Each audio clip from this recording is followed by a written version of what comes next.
இன்றைக்கி வாழைக்காய் வறுவல் எப்படி செய்யறதுன்னு சொல்லி பார்க்கலாங்க. ஒரே மாதிரியே பச்சி சிப்ஸு வறுவல் சொல்லி செஞ்சு சாப்பிட்டவங்களுக்குலாம் கஷ்டமாக இருக்கும். அதனால இன்றைக்கி டிஃப்ரெண்ட்டான சுவையில் ஒரு வாழைக்காய் வறுவல் எப்படின்னு பார்க்கலாங்க. ஆல்ரெடி நான் பேன் வச்சு எண்ணெய் ஊற்றிட்டேங்க.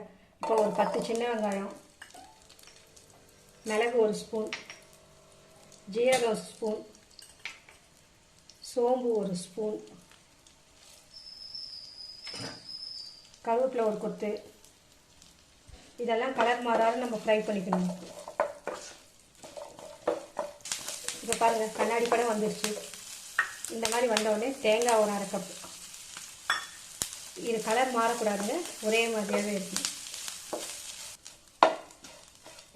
பாருங்கள், இப்போ வறுத்தாச்சு. இதை மிக்சியில் போட்டு அரைக்கணும். இப்போ வாழைக்காய் இந்த மாதிரி நீட்டமாக கட் பண்ணி வச்சுருக்கோங்க. இப்போ ஒரு கடாயில் எண்ணெய் ஊற்றி நான் வச்சுருக்கேன். எண்ணெய் சூடு ஏறினோடனே இந்த வாழைக்காய் ஒவ்வொன்றா போட்டு பொரிக்கணுங்க.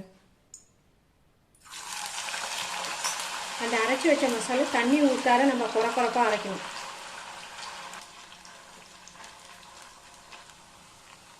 இங்கே பாருங்கள், வாழைக்காய் வெந்துருச்சு. இதே மாதிரி மீதி இருக்கிற வாழைக்காவும் போட்டு எடுக்கணுங்க.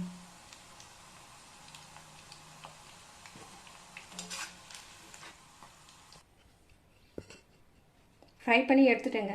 இப்போ ஆயில் ஊற்றிக்கிறேன் அதே பேனில். இங்கே பாருங்கள், கொஞ்சம் குறப்பாக அரைச்ச பேஸ்ட்டு. இப்போ இது வந்து பேனில் நம்ம ஊற்றணும்.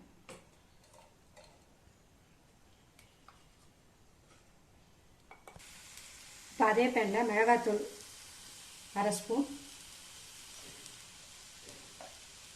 மஞ்சத்தூள் 1/4 ஸ்பூன்,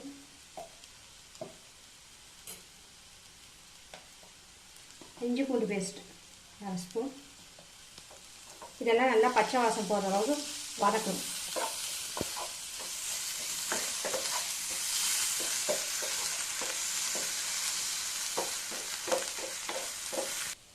உப்பு கொஞ்சம் போடணுங்க. உப்பு போட்டு நல்லா கலக்கி விடணும். சாப்பிடாதவங்க கூட இதில் சாப்பிடுவாங்க. அவ்வளோ டேஸ்ட்டாக சூப்பராக இருக்கும்.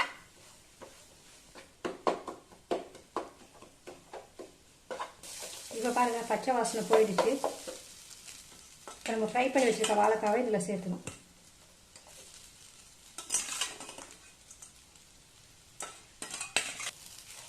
இப்போ இதை நல்லா மிக்ஸ் பண்ணி விட்டுருங்க. இப்போ பாருங்கள், நல்லா மிக்ஸ் ஆகிடுச்சு. இப்போ இது மேலே கொஞ்சம் லைட்டாக கருவேப்பிலை தூவணும். தூவி நல்லா கலக்கி விட்டுருங்க. இப்போ நம்ம வாழைக்காய் வறுவல் ரெடி. இது எல்லா சாதத்துக்கும் நல்லா இருக்குங்க, சூப்பராக இருக்கும். நீங்கள் ட்ரை பண்ணி பாருங்கள், எப்படி இருக்குன்னு சொல்லி கமெண்ட் பண்ணுங்கள். Thank you friends.